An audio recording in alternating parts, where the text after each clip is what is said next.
So welcome everybody to this is our first April session for the SALT Talks. Tonight we have Sue Beck with us from OCALI.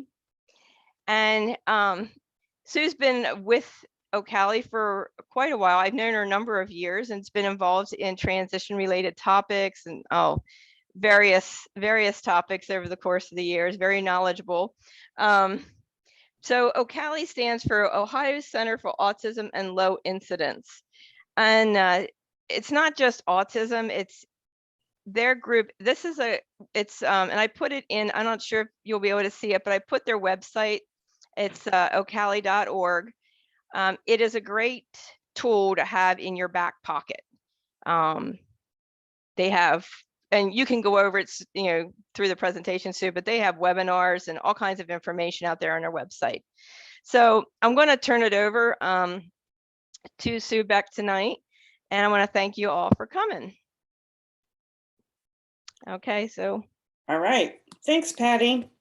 Let me get my PowerPoint up. Oh, can we close the poll? I'm still. Oh, is it still open? 1 second. A minute here in the middle of my screen. And I got. Yeah, I think I had, because each person was. It keeps saying. Is it off now? Nope, it's still there. Maybe I can close it.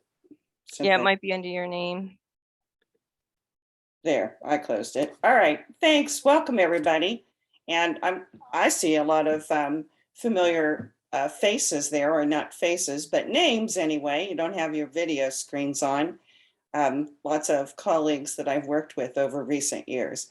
So please, if you have something to add, or if you want to make a comment, or if you, even better yet, if you have an example from your own practice, like Andrea, Kathy, Sue, Savinsky, Brittany, please break in and share, just get my attention.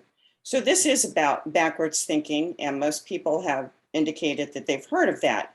It's nothing new. It isn't anything that we at OCALI invented, but we did co-opt it into our work under an employment first contract. And it's all about starting at the end to move forward. And Patty already introduced me, Sue Beck from OCALI, and that is my email address. And you can contact me at this email address anytime until June this year. And then I will retire for the third and final time. And I already know who's here, but if you have additional information that you'd want to type into the chat box about where you are, or who you are interested in transition planning for or with, please type that into the chat box. And as Patty also mentioned, any comments or questions that you might have during the session, type them in there, and Patty or Michelle will get my attention to go, hey, got a question. And we will have some time at the end where we can have some discussion. You have a resource sheet that you should have been able to access. And this may become important to you during the session to access some of the things that might be harder for you to see on my screen, where you'd be able to see it on your own screen better. So there are some things that we will talk about. There's some additional resources that I won't necessarily actually mention. What we want to focus on for this session is to talk about this process for backwards thinking, and also a number of tools designed to assist families with transition planning. Also embedded in the session tonight will be some tips for families to be able to actively participate on a transition planning team. And we'll hit home a number of times with the importance of connecting with adult serving agencies before your son or daughter graduates from high school. And I saw from the poll that it looks like most of you are working with or on behalf of youth who are age 14 to 22. So what is this whole backwards planning, backwards thinking thing? Well, it is a natural way that we go about thinking and planning. I mean, you may have, without even thinking about it, used backwards thinking just to get yourself to this seminar on time? How do we get the kids settled and how do we get the family fed by 6 o'clock? So you're thinking backwards. You're starting with what do I have to have all done before 6 and figuring out when do I need to start it? When do I need to have certain things wrapped up?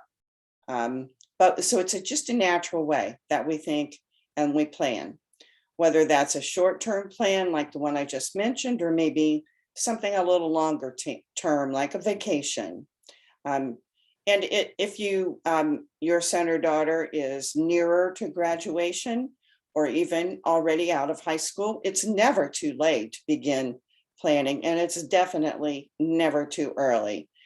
Because planning is a process, you can really start at or continue at any point. I'm going to say it again already. It just makes no sense to plan for what will happen next, what will happen after high school, after special education services cease, without connecting with the people who are charged with making it happen. But I want to share with you a part of a video on backwards planning that will just give you a kind of a high-level overview. And this is a video done by two of my colleagues, Chris Fuller and Alex Corwin. Planning for a future adult life is critical, and using backwards planning as the foundation for that process can enhance the success of the plan. Explore how a team can use backwards planning in the transition planning process. Before we jump into looking at using backwards planning for youth, let's talk about backwards planning in general. We all have used backwards planning, even if we don't refer to it in those terms. Sue, we can't see the video. House. Oh, You just thank you very much. I think when you share your screen, there's two boxes on that screen. You have to click on both and it will show this, the video and put it on yeah, there you And then decide what's There we go. next. I knew that, I Talk forgot. about backwards planning in general. We all have used backwards planning, even if we don't refer to it in those terms. For example, what about building a house? You just pour a foundation and then decide what's next, or take advice from the first person that comes along? Not generally. Multiple people and detailed plans are involved. This is just one example of a typical life event that we often spend years planning, and we start with the vision of what we want it to be in the end. This is backwards planning. Starting with backwards thinking helps move into backwards planning. In both backwards thinking and backwards planning, you begin with the vision or goals for the future adult life, as well as the skills and knowledge that will need to be in place to be able to achieve those goals. Next, you think about the youth's current profile. What are the youth's current skills, knowledge, and interests related to those that are needed to achieve the desired goals? By identifying these two endpoints, you have effectively identified the gap. The gap becomes the target for planning and intervention throughout the youth's educational years. But until you know where you're going and where you are now, you will not be able to create the plan to navigate the gap. So let's take a look at an example of backwards thinking. This young lady's adult life goal is to move into her own apartment. She will need to have skills and support to manage daily apartment living, as well as the financial resources to pay rent and transportation to and from the apartment to other locations. So in backwards thinking, we look at the youth's current profile. In this case, there are many unknowns. She is unsure or unaware of the cost of renting an apartment. She is not sure what her skill set is and if it would be sufficient to be able to live successfully in her own apartment, nor is she aware of what support might be available to help her. Finally, she is completely uninformed about transportation as well. By first defining where she is going and what is needed, and then describing where she is now, we have identified the gap in skills or knowledge or connections, which can become the target for transition planning. Step one of our process is identifying the outcomes. Begin with knowing where you're going, know what the youth wants to do, and also identify what the youth does not want to do. For example, what type of employment is interesting and what is not? Food service and cleaning may be what one youth enjoys, while another one may just hate it.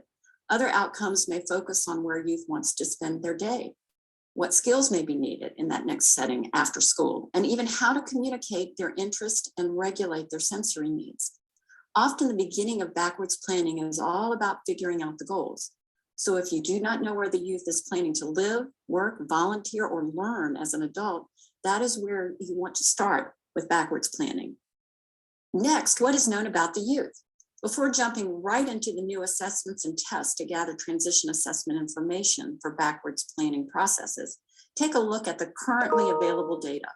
What does this data tell you about the youth's PINs, their preferences, interests, needs, skills, and strengths? This step connects directly to the youth's age-appropriate transition assessment information. Organize the data that is available, as well as the data that is collected later, into the areas of the PINs. This document is from the Multi-Agency Transition Planning, Person-Centered Thinking, and Backwards Planning Guide, as well as the Planning for Transition Assessment, a guide for multi-agency teams. It is a fillable document that can be used by a team as they learn to use the process. Questions 3 and 4 go together.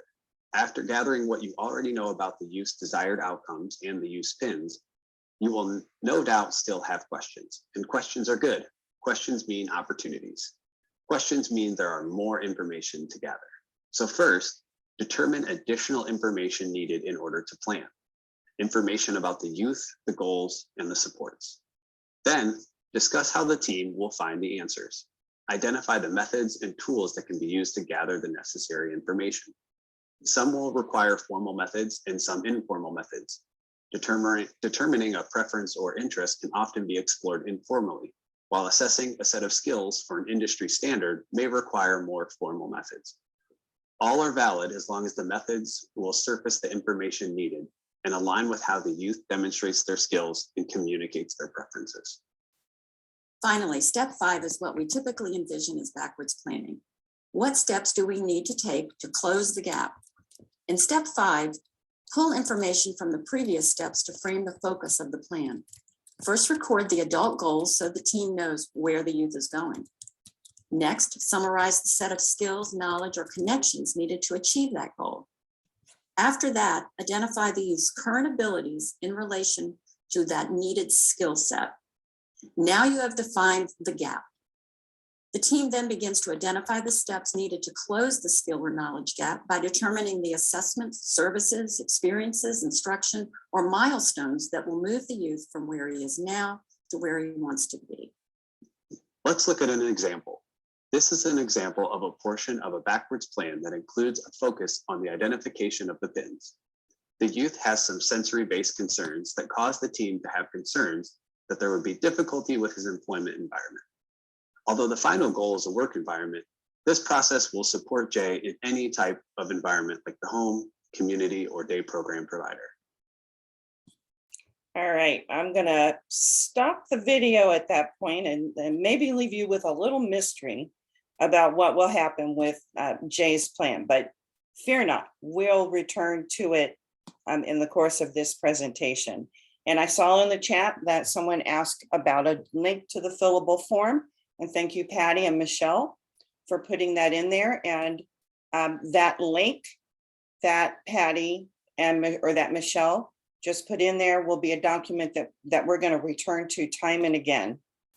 And did I get my screen back on, or am I on the right screen now? Yeah, you're back in Thank your you very presentation. much. Yeah. I admit I am a little rusty with presenting on Zoom. This is my first Zoom presentation this year, believe it or not. Been lots of meetings.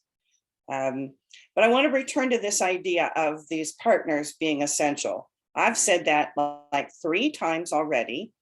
So just who are these partners? We probably know who some of them are, and maybe you don't know who some of them are. But we have a tool for that.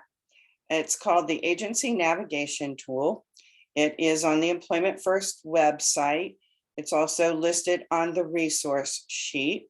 And we're going to go to it right now. Transition to Employment, the Agency Navigation Tool. And this provides a thumbnail sketch, not everything to know about every agency, but enough that if you didn't know anything about the agency, you might pick up enough information that you'd be able to ask a question. We hear this a lot from families that I don't even know what question to ask because I have no context. I have no information. Well, that was the original idea behind this particular document. We do update this on a regular basis as information constantly changes. So it's always good to come get a fresh copy of this. This was most recently updated October 2021. There are these agencies featured in here. These are all cabinet level department in the state of Ohio, Ohio Department of Education Office for Exceptional Children, Opportunities for Ohioans with Disabilities, which is Ohio's vocational rehabilitation agency, the Ohio Department of Medicaid. They hold many of the purse strings for services and medical insurance, Ohio Department of Developmental Disabilities, and at the local level, people would receive services from a county board of developmental disabilities. Also, Social Security's Administration, Ohio Department of Mental Health and Addiction Services, and the Ohio Department of Job and Family Services. So for each of these agencies, the page looks the same. This is the one for the Ohio Department of Ed, Office for Exceptional Children. This is the one for Opportunities for Ohioans with Disabilities. On the left-hand column, there's a little bit of information about who is eligible.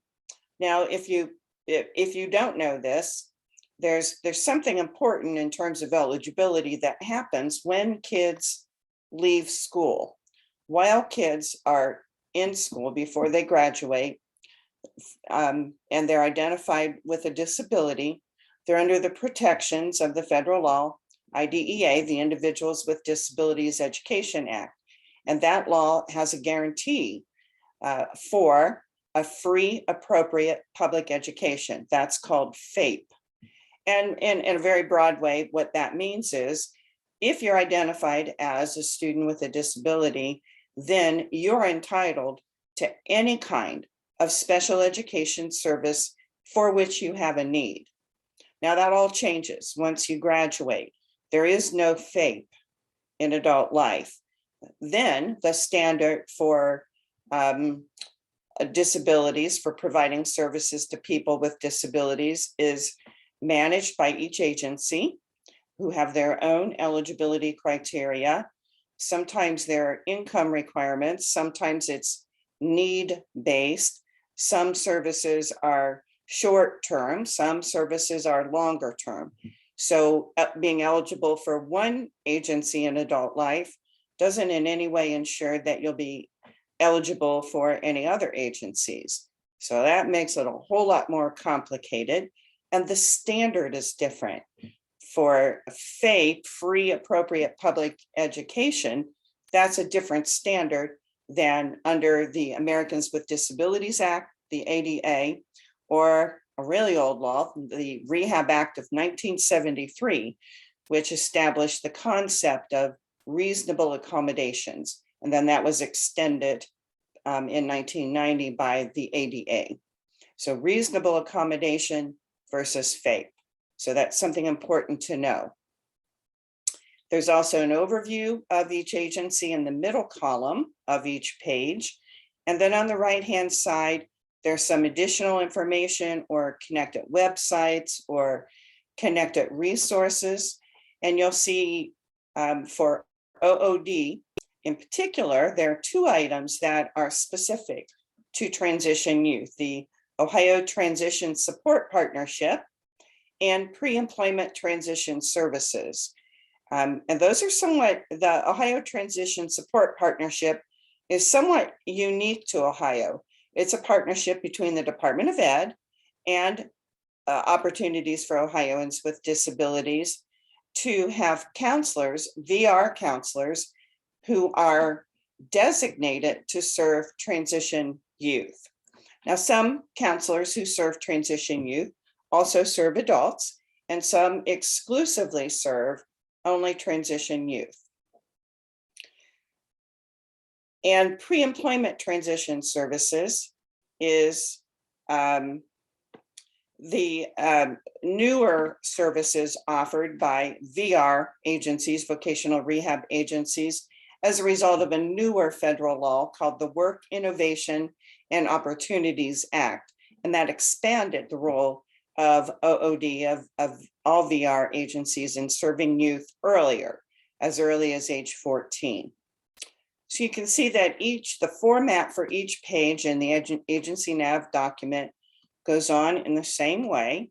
And near the back of this document, I think it's page 13, yes, there's some typable space here where you could keep track of folks that you have contacted at various agencies. Or an organization or agency can use this as a directory for their particular geographic location. And because it's fillable as people change or as directory information changes, you can make those changes easily. And then on the last page of the document, prepare for agency contact and communications. If you've been in the process of contacting any agencies, you may have already grown weary of being asked for the same information over and over again. It's kind of the same way when you visit a doctor's office or get referred to a specialist or ask for the same information over and over again.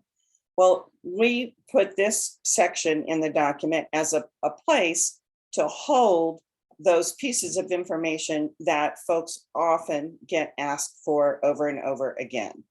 The age, the residence, disability, challenges, level of need, and so on. And again, this is typable, so as things change, you could make changes here.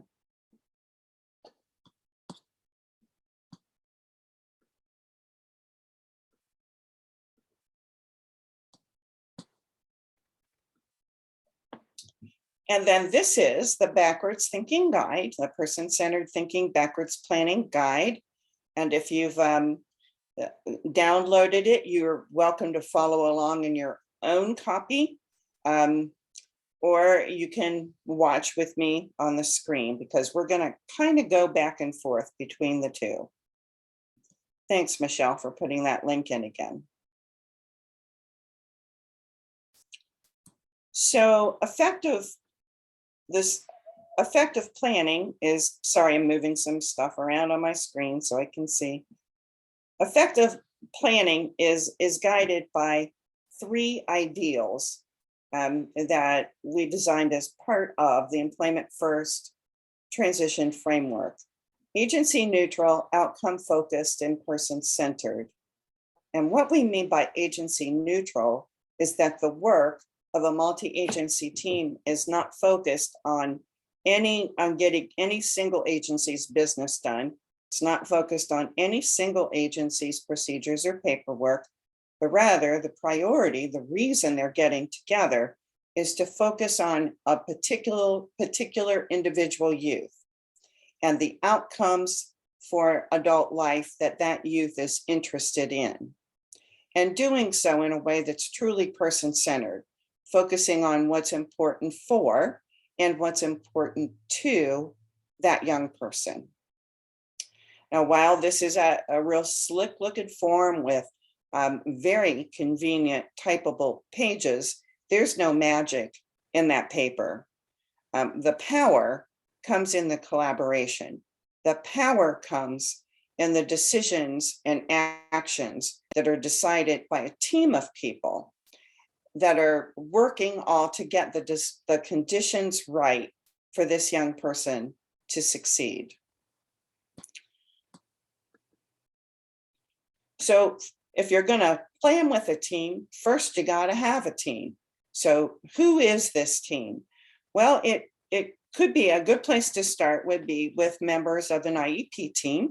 If you're family of a young person who's still in school, but you want to be sure to get some of those other important folks on that team as well. I mean, my daughter is recently engaged, so I've been thinking about weddings a lot.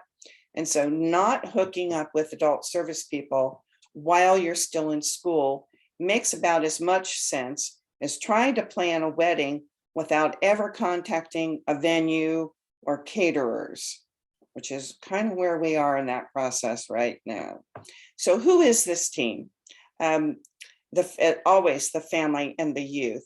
They're personnel from other agencies. And if you're a family member trying to get a team started, your best bet, if you're not already receiving assistance from other agencies, perhaps a county board of developmental disabilities or a community mental health or Medicaid services or job and family services, anything else. If you're not already hooked up, check with your school team, because they probably have some contact folks with both the county board and opportunities for Ohioans with disabilities. With the pre-ETs and the new expanded role for OOD and working with kids who are still in school, if a kid has a disability, they're likely going to be eligible for some services from OOD. So they're kind of a given for kids who are still in school. And members of the team don't have to be yourselves, your son or daughter, and then a bunch of professionals. Other people who are important in your son or daughter's life are great members of the team. I've been on teams where siblings have been great supporters and had wonderful information that mom and dad didn't even know about. If you can imagine that, teenagers don't tell their parents everything. Maybe it's a youth minister or some other community leader, Boy Scouts, nieces, neighbor, anybody who's got important information about your son or daughter might make a great member for your son or daughter's team. You don't want a whole big crowd of people. However, you do want to have all of the key people there. So what do you expect as a family member in this process? You should, as a family member, expect that you and your son or daughter are going to be active and equal members on this team. This is not about convening any sort of a series of formal meetings. You might have been a part of formal meetings where you primarily were the receiver, the passive receiver of information. That's not what this is about. This is about your son or daughter's future. And so you've got to be an active voice on the team. And you can expect that you're going to be following a process. This is different than a procedure because it's flexible. Processes are designed to be able to go back and forth among steps. For example, that step one is about what do you know about the youth's desired adult life outcomes? Well, maybe you're not at a point where you know anything about that, and you need to start right at step two, which is what do we know about the youth? Or you probably will have lots of information about that kiddo. A process is also continuous and ongoing. It's being constantly reviewed for effectiveness. There's no, just one beginning point and one end point. It's continuous, and it's also dynamic and ever changing. It's able to adjust the plan in response to new information or new conditions. So then that brings us to question one in this process that you saw just briefly in the video, beginning at the end. And this endpoint becomes the anchor for the plan. If you don't know where you're going, a plan that you make might take you somewhere else. So it's really important to name something somewhere that you're headed. Now, it may start out vague and undefined. That's not unusual, especially for children who are younger and for children who have perhaps more complex needs. It might be way more difficult to think about them as an adult or to think about them out there in the world. And it's important to have high expectations. There's really no downside to not aiming high. You might just get further than you ever expected if you aim higher. We're also planning across all key life areas at work, at home, in the community, continued learning. So it's a holistic and comprehensive look at what adult life could be like. Now, this is where I'm about to flip back to the document. I mentioned the 3 broad life areas were for this. So the step 1 is just flesh out what you know right now about what that young person wants or needs to learn as an adult, where they want to work, what they want to do for a job, where they want to live, and what they want to do in the community. And sometimes, it's easier to say, I sure don't like this, or I definitely don't want to do that. So if a team is stuck, or family is stuck, or a young person is stuck, I don't really know, or I don't really think I can say what I want to say. Start with what you don't know. Many of us are much better at talking about what we don't like or don't want. And we're going to go to an example now. In just a moment, I promise we will. Look at me going backwards.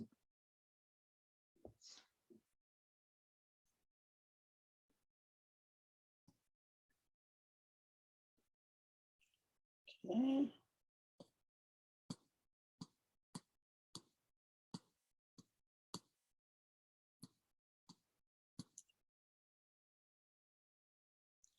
So this is question 1. And this is for a case study student named Jay Gregory, who actually, Jay is actually Chris Filler's cat. And many cat-like behaviors may show up in this plan, you never know. And in this case study, Jay is in the 10th grade, and we're pretending that it is 2018. Boy, remember 2018? We've got Jay's parents are listed here, and then some ideas about what Jay wants to do as an adult. And he's thinking that he does not want to sit in classes. He's clear done with doing school, but he's okay with continuing to learn from people that he knows. He's okay with that. He's been, as you'll see, he's been helping mom with filling some, with preparing some mailings for organizations. That's her job that she'd been doing from home. And he'd been working with her on that, and he liked it, and he thinks he wants to do that. And he's pretty clear. He's not interested in doing anything that has to do with running a vacuum cleaner or cleaning anything, and no fast food restaurants. That's not the kind of work he's interested in.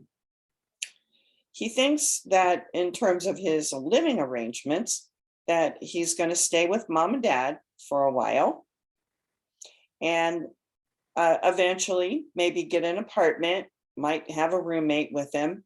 And he does like to go to stores.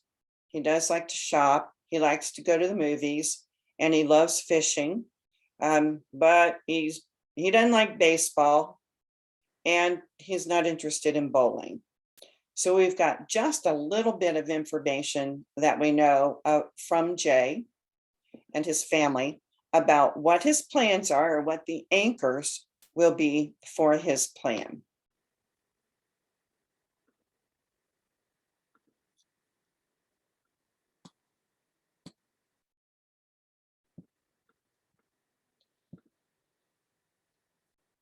Now, if you're struggling getting started, and I know that Celia Schlumker is going to do a session on life course tools in the near future, maybe tomorrow.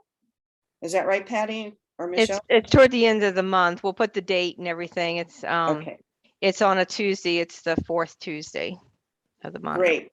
Thank you. Mhm. And Celia she's wonderful. and she will give you much more information than I will in the course of this presentation. However, these life course tools are just phenomenal for assisting families in getting started. And often that first step is the most difficult step. They have a number of different tools, a number of different booklets, they have examples, there are videos, there are trainings. But one I want to share with you is called the Trajectory. And I'm waiting for my internet right now. There it comes.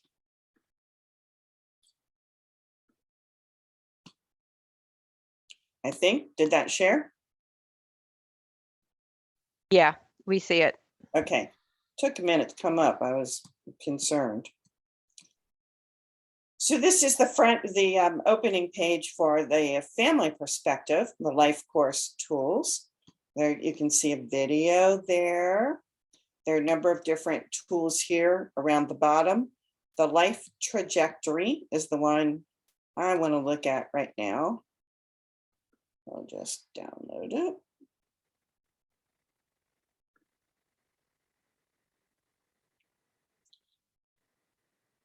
Now this it may look complicated or it may look too simplistic, but let me explain it because it's just a great graphic organizer for having what sometimes can be a really sensitive or really difficult conversation. This might be a conversation that your family has together. This might be a conversation that you have with a much smaller group of professionals, or maybe just with your son or daughter. In the background, behind the blocks here on the left-hand side of the screen, you see that arrow going up? You see, that's the trajectory. That's, you want to move away from the things that might be populated in these bottom cells toward what is a vision for your family member's life. And then you also see that there's space for what I don't want. So an option is to really start with, these are the for sure's. We are not going here. And then some ideas about the vision for that family member's future life. And then over here on the right hand or the left hand side, past life experiences and moving forward. These are boxes are arranged so that you can list both positive things that have happened in the past, experiences or events that have prepared or supported your family member to move forward toward a good life. You can list those kinds of things there. And then conversely, past life experiences that have pushed your family member away from getting that good life that they might want. And then for moving forward, the same kind of thing, but you're going to focus on what's current, what's going on right now that either presents a barrier or offers an opportunity.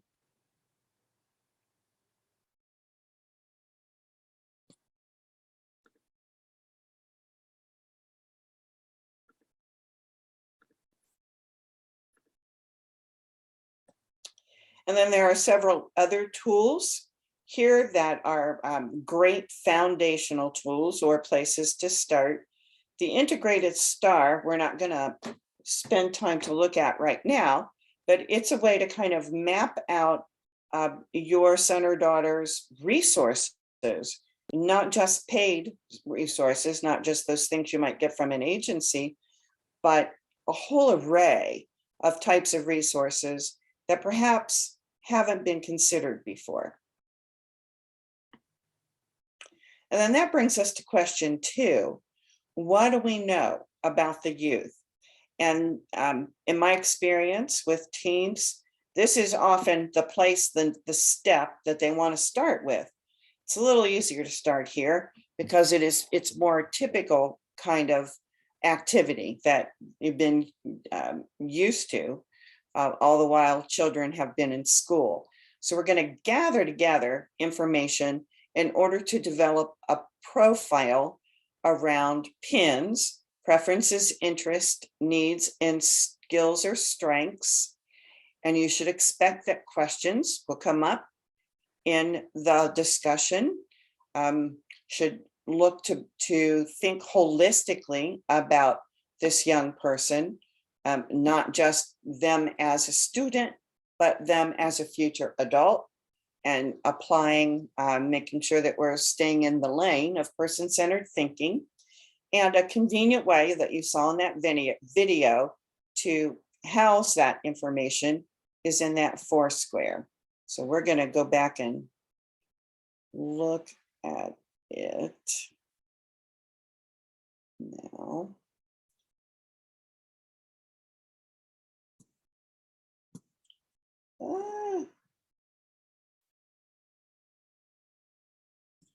I don't know why it's not going there.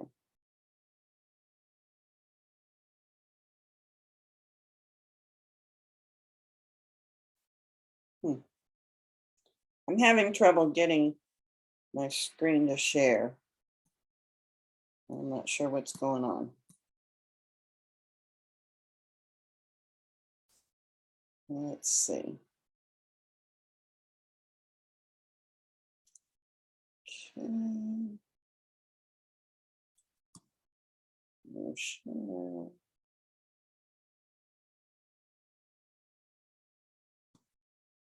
Oh, darn it.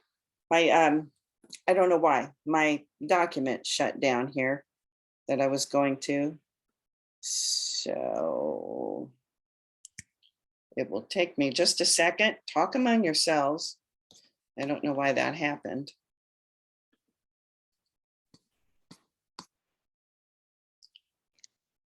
So as Sue's presenting through here, think of different things, whether it's, where you want to go with your child. Just think of, you're thinking about, school, graduation, and employment, independent living. Just keep thinking about what's your next step or what's your next goal. And you can even use it for yourself. Absolutely. Absolutely. And thanks for bringing that up, Patty, because none of this stuff is not disability specific at all.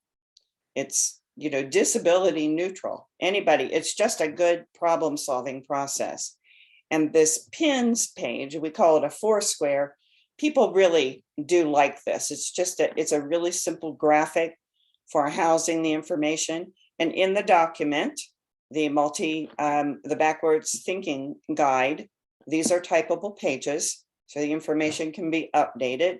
Down the side for preferences, interests, needs, and skills or strength are some prompts or some places to ask questions. And then for Jay, you can see some of the information that was gathered, that he prefers small group or on one-on-one. He prefers less talking. He likes people to show him how to do things. His interest, he likes to watch video and feed the birds, grocery shopping with his family, and that he enjoyed helping mom prepare and organize mailings for several organizations. And he does see himself as a worker. He's interested in getting a real job. And Jay says school's really hard for him, and he needs somebody to help him all the time with his school work, and that he needs some space. His skills and strengths, he's really good at following school schedules and routines in school. He learns well when others show him how to do something, and he's able to do laundry on his own. He can spend a lot of alone time. So while that was listed as a skill or a strength, parents, they don't leave him home alone in the house or in the community. Someone's always with him. And there's a little bit of concern there that maybe he's gotten a little too isolated.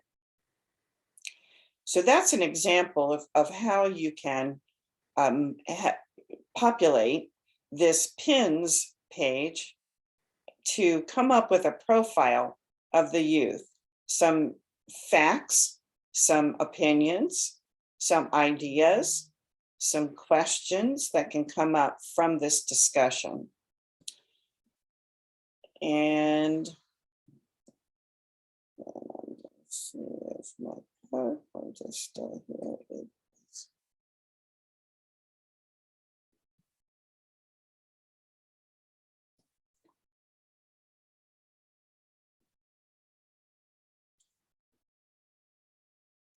And then that brings us to questions 3 and 4.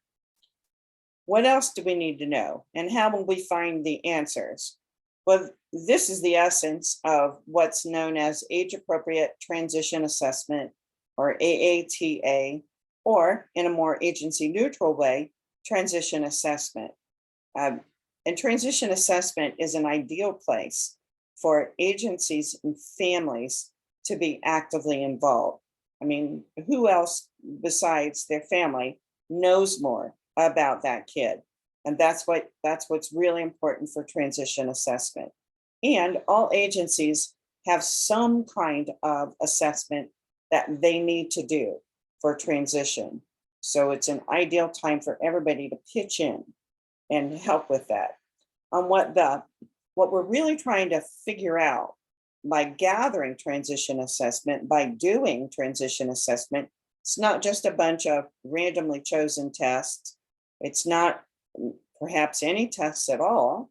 It's not a certain prescribed test at different grade levels.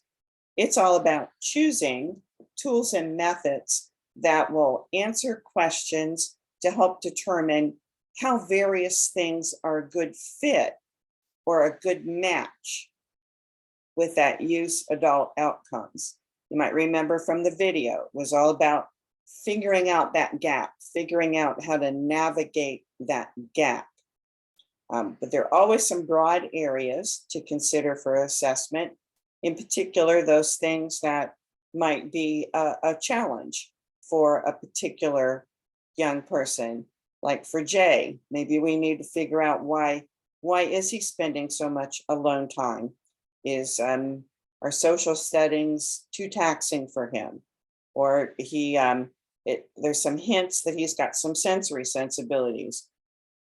Is that part of what's going on with Jay spending so much alone time? So there are certain areas that you can almost predict are going to be ripe for transition assessment. A good foundation of info and data is absolutely essential to making any kind of a good plan. Data people talk about junk in and junk out. If you got junk data coming in, you're not going to have any information that you can have any confidence in. You can't make any predictions. You don't really know what those numbers are telling you. Transition assessment is that input. It's that good foundation of data that goes into the decisions that a team makes. And as I've already mentioned, this is a point at which especially everybody on the team can gather that assessment information. Transition assessment's different from assessment maybe you're familiar with for other purposes like eligibility, where you pretty much have to have a deficit or you have to have a need to be eligible for something. And so that's what the assessment is to capture what is it that this person needs help with or that they're deficit in. Transition assessment is strength-based. We're really looking for focusing on those preferences, those interests, those skills and strengths, and those needs in a more positive light, just because we all have ways that we find supports for ourselves in everyday life. Maybe some of us wear glasses, or some of us wear contact lenses, or we, this time of year, we use an accountant or a tax preparer to do our taxes. We have all kinds of supports in our lives. The same is true of our people with disabilities. So we're not looking to go without supports, but to identify those supports that are going to be appropriate and available for adult life. Transition assessment focuses on having that young person show what they know and can do in authentic settings. So kids may have experienced some success with the kinds of supports they have right now in that relatively controlled environment of school, but how is that going to play out in authentic community settings? And so that's part of the transition assessment is how do we figure that out? How do we move everything from looking at how to help this kid be successful in school to being successful in life? And questions are often a much better way to organize a plan for assessment. Questions about the information that we need rather than starting with a tool or a method. Starting with a question about a young person. And that's because the shift in what happens in the transition years from success in school to success in adult life, we can kind of look at with Jay's example. We learned from his PINS profile that he prefers one-on-one assistance, and he currently has a one-on-one paraprofessional who does that.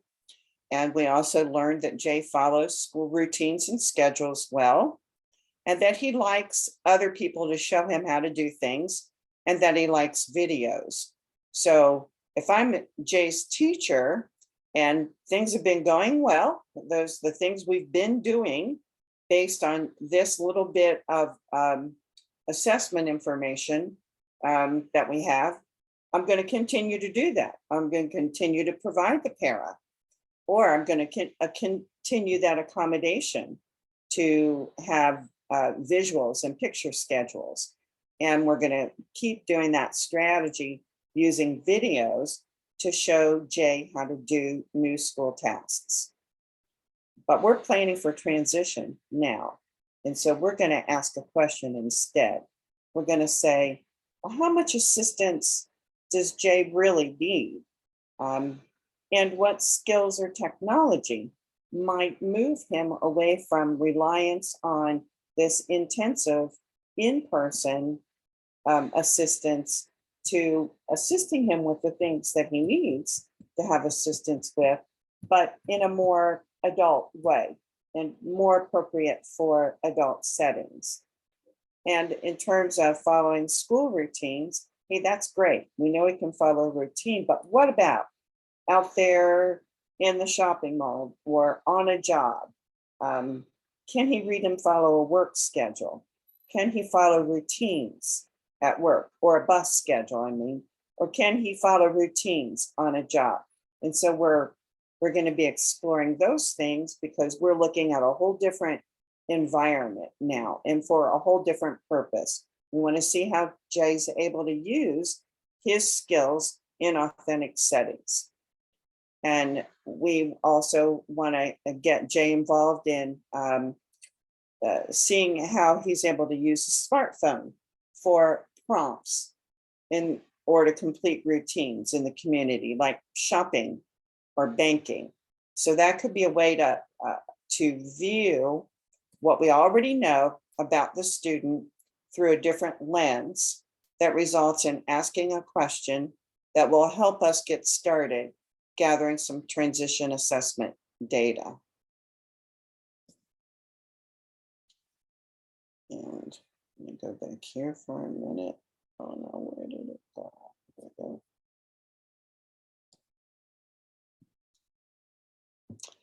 In the document, you can see the example of Jay here, and then question 5. Okay. I think I'm gonna go back here.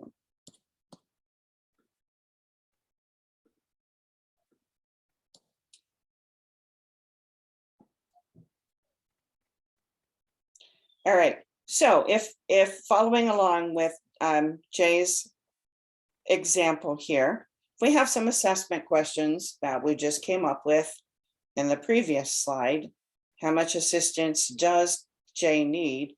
We can have the para record how often she's providing that one-on-one assistance and what it is she's doing. What kind of assistance is she providing?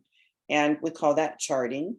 We'll ask the speech and language pathologist to do a technology assessment, find out what kind of technology might be good to help him be more independent of that intense kind of support. And mom also volunteered to keep track of the type of assistance that she provides Jay in the course of preparing the mailings and what kind of assistance she's doing. And then in terms of the second area, routines and schedules, we're going to ask the OD counselor about a job shadow. Can we arrange something like that? And we're going to ask the family and the teacher to complete an ELSA, that's the Employability Life Skills Assessment. We'll look at that in just a moment. We'll ask the orientation and mobility specialist from the Educational Service Center to assess his travel skills. We don't know for sure if Jay's gonna be a consumer of public transportation. Maybe he can learn to drive, maybe he can use Uber or Lyft.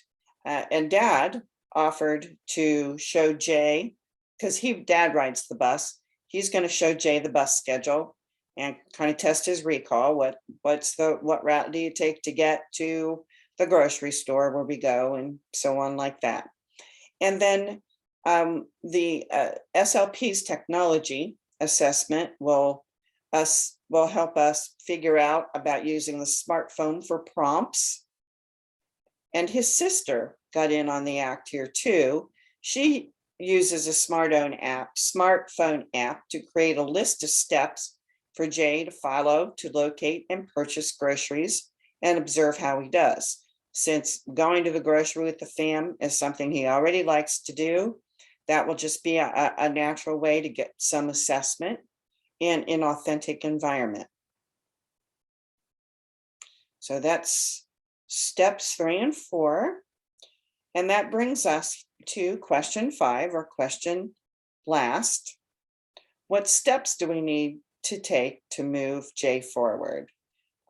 Backwards planning allows the team to identify those steps that are in a sequential manner, in an organized manner, that are going to be able to move that young person forward.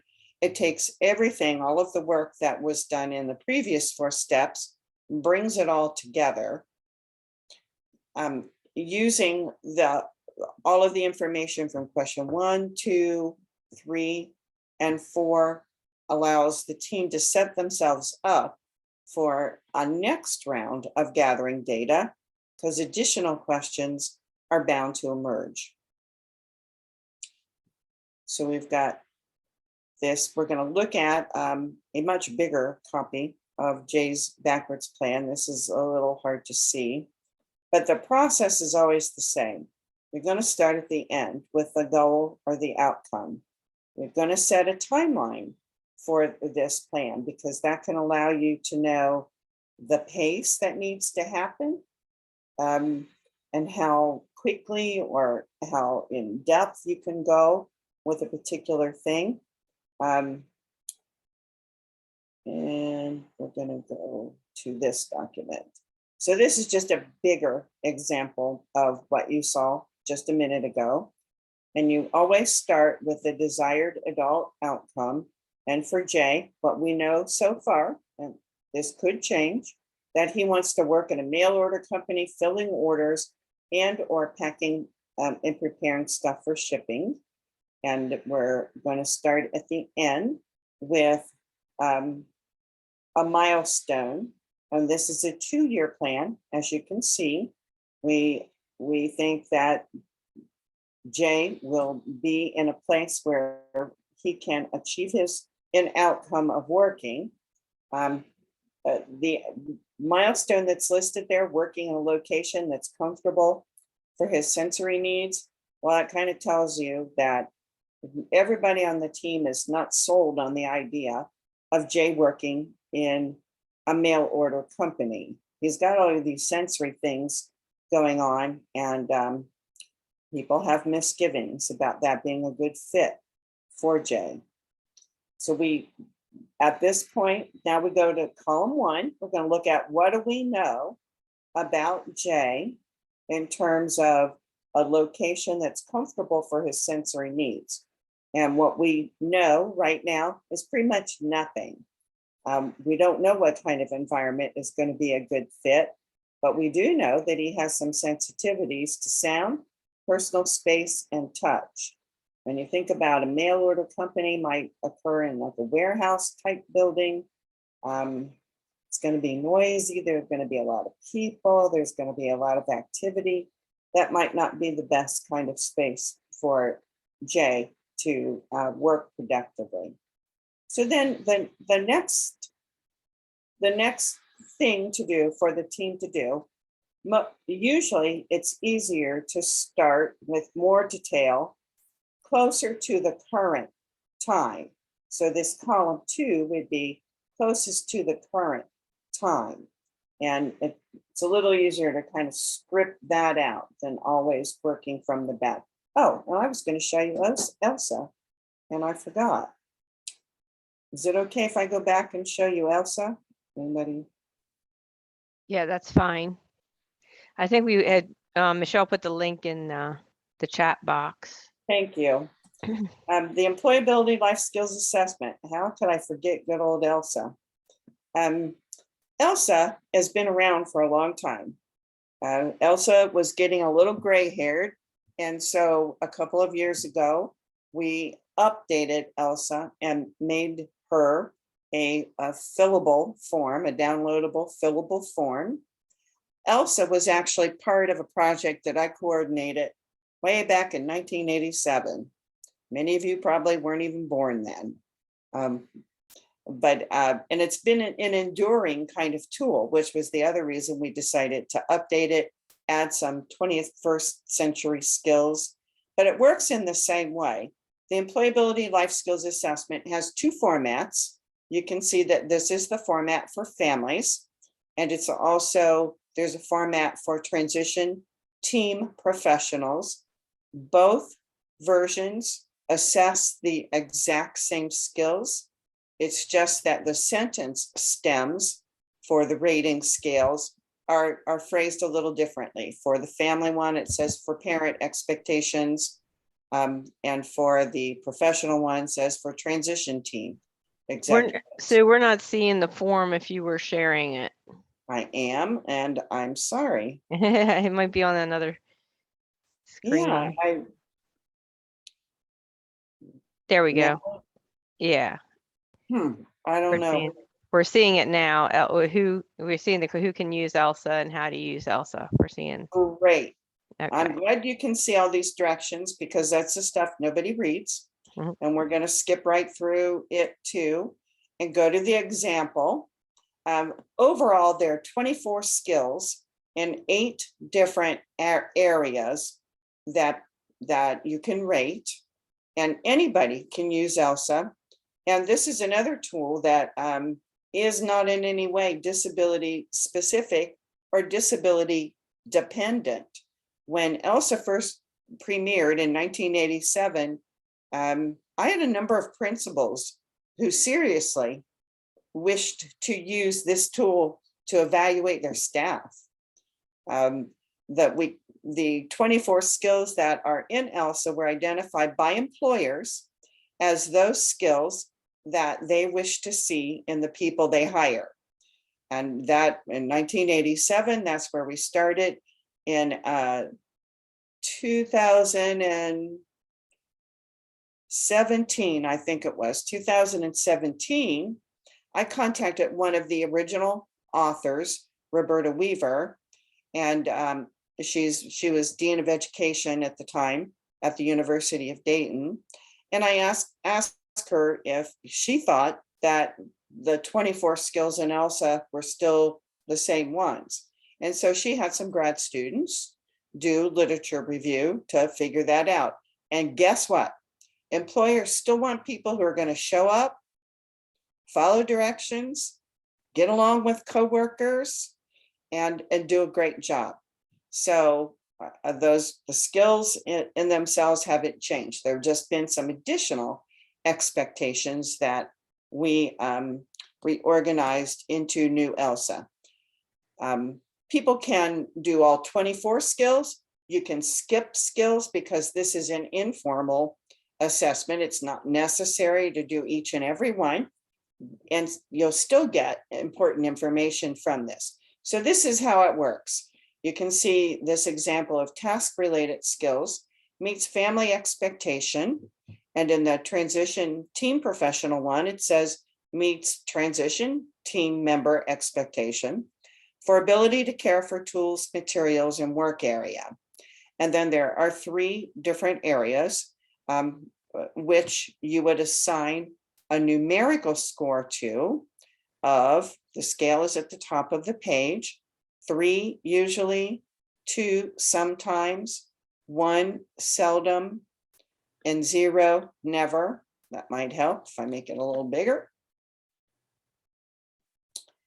And so it's taking your observations, your informal observations, your opinions about this young person, and translating it into data by having you assign a number to it. And you can see in this example that it will pretend like this is J, that J got a seldom in using school materials, kitchen appliances safely and appropriately, meaning sometimes, and a 1 locating and returning tools, meaning like hardly ever, and a 3 in following procedures, which would fit with Jay. We know that he's pretty good at following those routines. And then that's a total of 6 for that particular category. And then go through the same process for the next batch for practicing safety rules. And that ended up with a total score of 7. And then the scores can be graphed. And I'll show you how to do that. All of that is on the fillable form. And these are the score areas. This is the whole thing, kind of looks the same all the way through. General work habits, working independently, task-related skills, quantity of work, quality of work, relationships to supervisors, work attitudes, and then some information about creating the graph. It's very useful when more than one person completes an ELSA on the same person, so that you're getting ratings from different points of view, from different perspectives. And that's the main reason why there are 2 things. And they're not likely to always agree. And that's expected, because you're observing in different contexts or different purposes, or maybe you have a different standard from another rater. Let me give you an easy example so that, let me just show you. The graph works just by clicking on a box. If there was a score of 4 in the hygiene and grooming area, you'd click the 4 boxes, and the same for dresses appropriately. So this is one we often hear about, where there's a difference between what the family says and what the school or others say about a particular person. Because the hygiene and grooming one gets at not just do they brush their teeth, take a shower, comb their hair, but do they do it on their own, or do they need to be reminded? And so families who are constantly, have you brushed your teeth and combed your hair? Did you take a shower? Are your clothes clean? They're probably going to rate that pretty low. But a teacher or somebody who sees the finished product is likely to rate them higher. And so that's a really good conversation to have. So we don't have to do all these reminders at home all the time or at school all the time for routine things. Why is that such a problem at home? And so you can have a conversation about that, and or vice versa. Something might be going well at home. That is an absolute problem at school. So these are good conversations to have.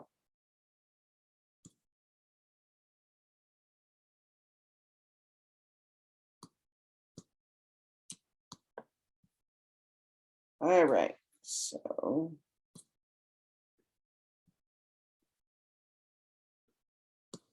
Now we get back. All right. So this backwards plan, sorry, I interrupted myself.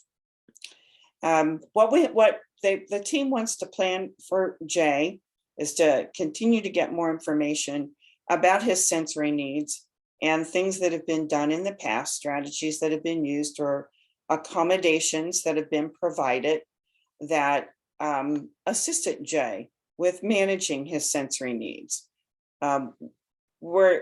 Since people are not really sold on the idea of him really knowing what it would be like to work in a warehouse, they thought they'd start with having him listen or watch videos of people working in a warehouse to see if he can get some sense of what that might be like for himself.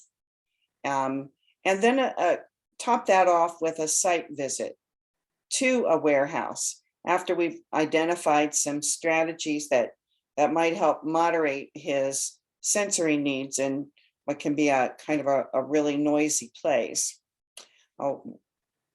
Where would people watch videos of folks working in warehouses? Well, the first place that comes to mind for me is Ohio Means Jobs. OMJ is the acronym for it. And they have a whole student section.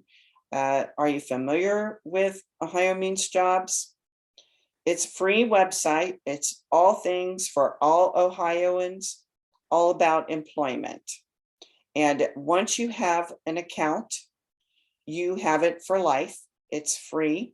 You can store documents in here, either those that like assessments that you've taken from the website, or you can upload things like maybe you've developed a resume somewhere else.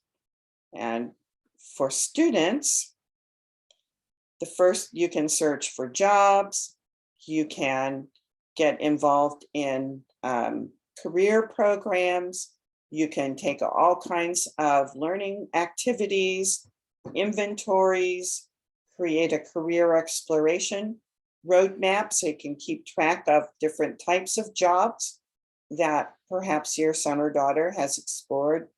And there are different types of resources per grade bands.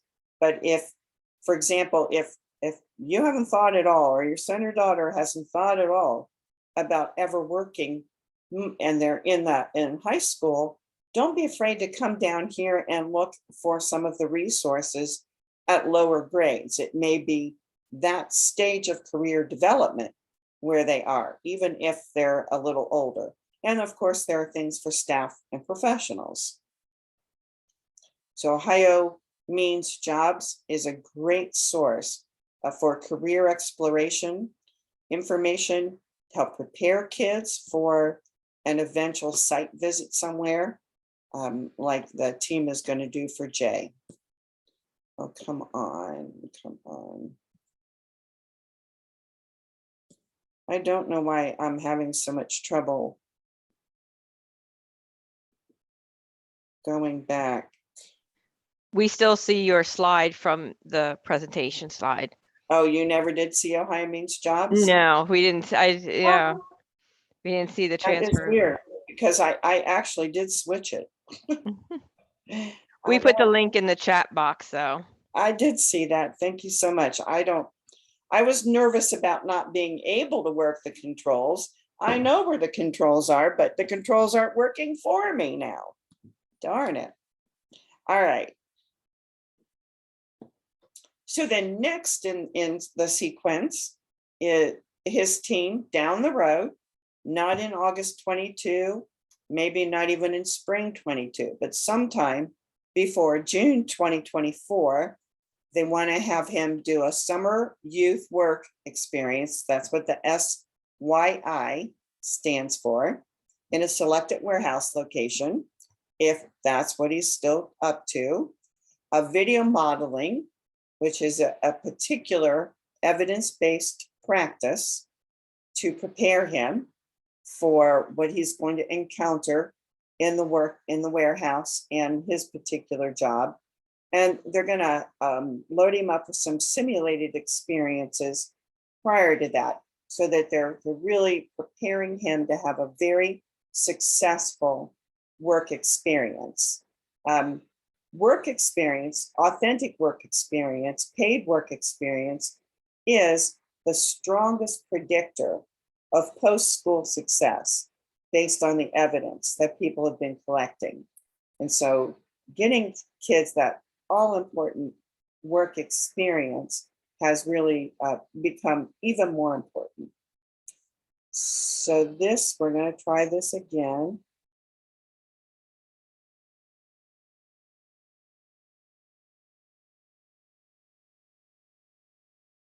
All right, did it go to OOD's page? Yes. Ooh. All right, this is OOD, Ohio Opportunities for Ohioans with Disabilities. And for students 14 and plus, there's a section on their website listing a number of different resources, a number of different programs, descriptions of their services. One I mentioned at the beginning was pre-employment transition services.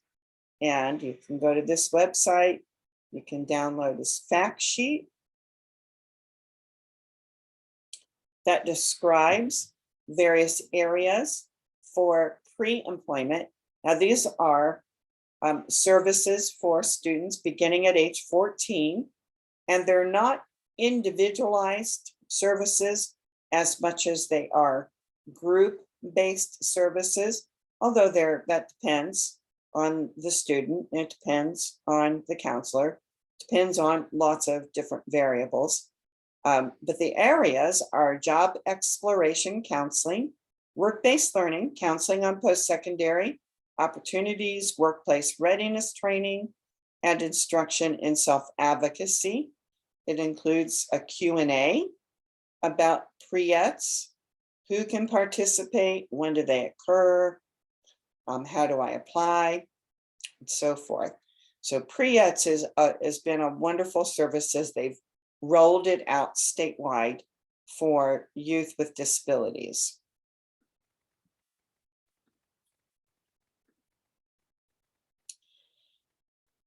And then simulated experiences to prepare Jay for the environment.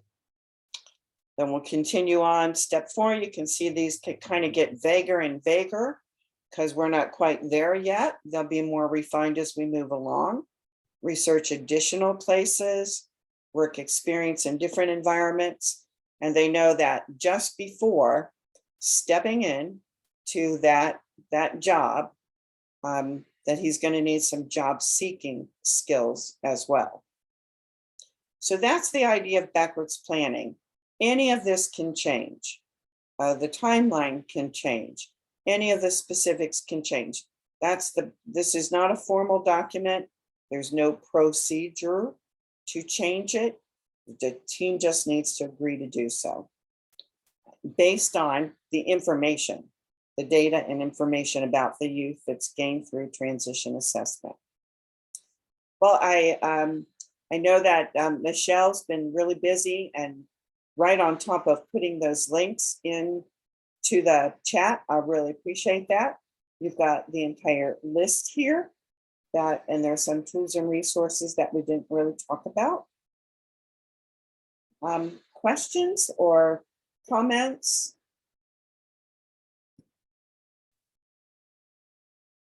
I'll close the recording so we can just open it up for discussion for those who want to do that. If that's okay, Sue? Absolutely. Okay, so I want to thank all of those who came. Thanks, Sue, for all the information. And I just want to make sure as we get into a discussion following the recording, and more can be said. Sue mentioned, for supports for, maybe getting started in this, you can still reach out to Sue until June, and otherwise she can put you in touch with someone also from OCALI as well, or contact your county board of DD.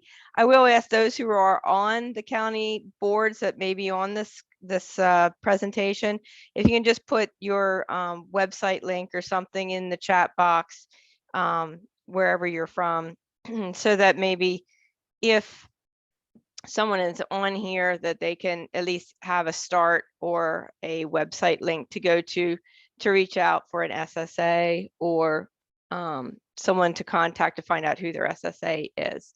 So I want to take 1 second here while I close the recording.